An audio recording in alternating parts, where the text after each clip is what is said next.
Sah, selalu ada hikmah. Tanpa gebrak meja ya, jadi si Mumul gak kaget. Balik lagi dengan Pak Anam nih, kok pengen tanya-tanya lebih dalam. Karena ada orang yang tahu kucing, sama paham kucing beda. Nah, itu tanya-tanya mitos tentang kucing ya. Jadi katanya, kau pernah dengar, kucing itu kalau misalkan 3 warna, terus laki-laki, dia langsung dibunuh sama induknya. Betulan itu? Iya, benar. Kenapa? Kalau saya baca-baca sih karena apa ya, takut nanti rebutan wilayah atau apa ya. Jadi banyak apa lawan gitu loh. Jadi Apa karena kalau 3 warna dan laki-laki dan ketika dia nanti hidup besar, dia bakal jadi penguasa di situ? ya benar. Jadi sebelum dia jadi terlalu powerful, Mm-mm. dieliminasi dari awal. Iya, jadi dibunuh sama induknya. Dan dia kan kadang kan kucing kalau misalkan ngangkut anaknya kan ya dia nggak bisa ngegendong Iya. ya, digigit kan mati kan. Oh. Ada yang sampai mati kan kadang gara-gara lehernya nggak kuat akhirnya. Iya, biasanya ada yang mana yang induk stres banget gitu kan. Yang terus yang induk yang mungkin baru pertama lahiran itu kan belum tahu begitu apa ya banyak ya tentang mungkin ngerawat anaknya. New mom gitu. ya, newbie dia jadi Iya. mom. Udah gitu DBF segala direct breastfeeding dan segala macam, masya Allah. Kau baru jadi ayah misalnya, ya. Dan ini tadi kan untuk mencegah supaya tidak beranak dikebiri. Ya, dikebiri. Ngebirinya Ya. gimana kucing itu? Jadi kalau dipotong, apanya dipotong? ya kalau misalkan untuk betina itu rahimnya yang diambil. Berarti harus disayat dong, Iya, jadi dibelek. operasi besar kalau untuk betina dan untuk jantan itu biji testisnya yang diambil. Manusia gitu juga nggak sih kalau dikebiri? Sama. Juga ya, cuman kan nggak boleh kalau manusia Maya. Terus itu begitu akhirnya dikebiri, mereka jadi nggak akan nafsuan lagi lihat sesama kucing. Ada sebagian yang masih nafsu, ada juga yang tidak. Ya jadi udah nggak tertarik, udah jadi pada biksu semua ini.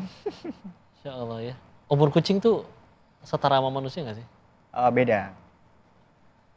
Jadi kayak anjing nggak? Kalau anjing kan katanya sepertujuan usia. Jadi kalau misalkan anjing 1 tahun itu berarti setara dengan manusia udah umur hidup 7 tahun. Iya, sama seperti itu. Kayak gitu juga ya.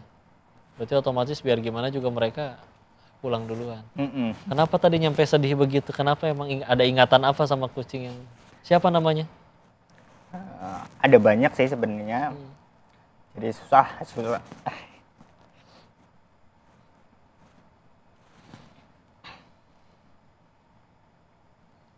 Ada ingatan apa ini kenapa?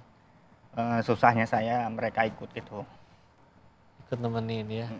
Sebelum akhirnya sampai di titik ini. Deminya kau baru pertama kali lihat sih pemirsa ada orang yang sampai nangis ingat kucing itu, Insya Allah.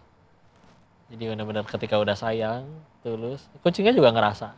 Mungkin ini kalau digendongnya sama Koko berontak gitu ya, atau naudzubillah nggak mau. Tapi ini Masya Allah ya, si Umul dan juga yang lain-lain karena segitunya. Aku izin mengambil hikmah ya ini di penghujung acara kita. Kau teringat ada satu hadis di kitab Riyadhus Shalihin Imam Nawawi. Kalau ada orang yang dihukum di nerakanya Allah gara-gara dia pernah ngurung kucing tanpa dikasih makan atau bahkan tanpa dibebaskan. Karena kalau dibebaskan setidaknya dia bisa pergi nyari makan sendiri. Nah ini dia dikurung, bahkan dibiarkan nanti dia akan disiksa oleh kucingnya itu untuk membalas kepada dirinya. Dan itu ada hukuman neraka itu nggak ada yang ringan, naudzubillah. Jadi jangan dikira ini sesuatu yang sia-sia atau malah buang-buang waktu atau bahkan naudzubillah ada yang menganggap bodoh dan tidak bijak. Ini pahala yang luar biasa, Masya Allah teman-teman. Biar gimana, Islam ini adalah agama yang rahmatan lil alamin. Dan salah satunya kita bisa menunjukkan dengan cara mengasuh hamba-hambanya Allah ini. Yang setiap saat bertasbih, nggak kayak kita bertasbihnya kalau beres sholat. Itu kayak kalau ada butuhnya doang, naudzubillah ke Allah. Makasih banyak, Mas Anam, ilmu, doa, nasihatnya, dan inspirasinya. Mudah-mudahan menginspirasi banyak orang di luar sana untuk bisa menyayangi hamba-hambanya Allah yang lain. Amin. Kita doakan beliau sehat terus supaya akhirnya jadi kebaikan bagi ribuan kucing lainnya hamba-hamba Allah yang lain ya. Ini adalah hikmah yang kita bisa ambil dari episode kali ini. Kalau kalian ingin terus mencari hikmah selanjutnya, maka jangan kemana-mana, saksikan Sah di episode selanjutnya. Assalamualaikum warahmatullahi wabarakatuh.